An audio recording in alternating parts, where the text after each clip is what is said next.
ความเคารพแสดงความนับถือท่านพระครูสุเมธธรรมเสวีเจ้าอาวาสวัดม่อนฤาษีปากตังสามัคคีผู้ร่วมสนทนาธรรมประจำวันนี้ด้วยความเคารพอย่างสูงครับเจริญปอนญาติโยมท่านสาธุชนคนดีป่าอุ้ยแม่อุ้ยนักศีลนักบุญเท่าแก่น้อยใจยิงตั้งหลายทุกท่านมาปะกันแถมแล้วเนอมาปะกันแถมแล้วมาปะกันในรายการสาระธรรมยามแรงประจำวันพุธที่29เดือนกรกฎาคมพุทธศักราช2563วันนี้เป็นวันเดือน11เหนือออก9ค่ำพร่ำว่าเป็นวันพุธวันนี้เป็นวันเก้ากองตามปกติล้านนาฉบับวัดธาตุคำของท่านพระครูอดุลศิลกิจวันนี้วันที่29แล้วก็เก้าค่ำแล้วก็เป็นวันเก้ากองเป็นวันพุธสุดท้ายของเดือนกรกฎาคมเดือนกรกฎาคมนี่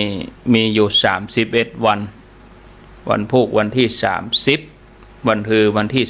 31เฮาก็จะได้เปลี่ยนปฏิทินแถมใหม่แล้วเปลี่ยนเดือนใหม่แล้วญาติโยม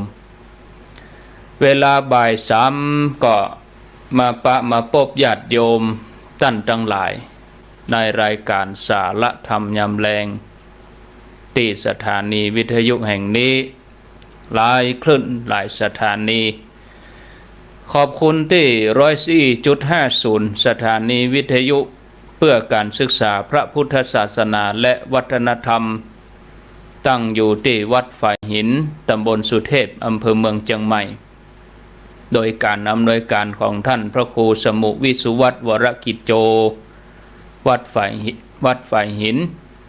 ได้ออกอากาศตลอด24ชั่วโมงแล้วก็รับสัญญาณในเวลาบ่าย3นี่เป็นประจำตั้งแต่วันจันทร์จนถึงวันศุกร์บัดเจ้าแต่นั้นก็มีตังเมืองฝางที่ FM 100.25 สถานีวิทยุคณะสงฆ์อำเภอฝางตั้งอยู่ที่วัดพระบาทอุดมน้ำบ่อสาวาสำนักวิปัสสนาในเมตตาปรมีธรรมของหลวงพ่อพระครูสุจิตานุรักษ์หลวงพ่อซักตำบลขวางเปาอำเภอจอมทองจังหวัดเชียงใหม่แล้วก็ที่